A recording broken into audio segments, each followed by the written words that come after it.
ফ্যাসিবাদী শাসনের ১.৫ দশকেরও বেশি সময় জনগণের সকল ক্ষমতা কেড়ে নেওয়া হয়েছিল। দেশকে পরিণত করা হয়েছিল একটি তাবেদার রাষ্ট্রে। দেশের সকল সাংবিধানিক প্রতিষ্ঠানগুলোকে অকার্যকর করে দেওয়া হয়েছিল।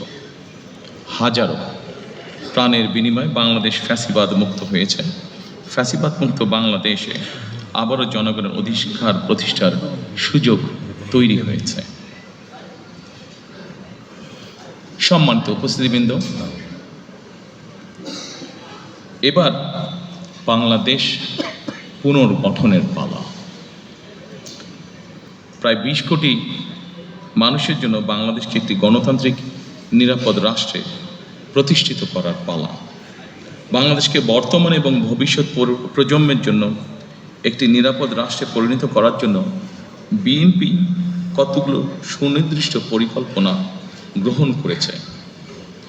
দেশ এবং জনগণের সুনির্দিষ্ট পরিকল্পনাকেই আমি বলেছিলাম আই হ্যাভ এ প্ল্যান। এই পরিকল্পনায় দেশের ৪ কোটিরও বেশি তরুণ, দেশের অর্ধেক জনসংখ্যা যারা নারী, কোটি কোটি কৃষক শ্রমিকের জন্য দেশ এবং বিদেশে কর্মসংস্থান একটি স্বনির্ভর বাংলাদেশ গঠন করার জন্যই প্রতিটি সেক্টর ভিত্তিক কর্ম পরিকল্পনা আমরা গ্রহণ করেছি।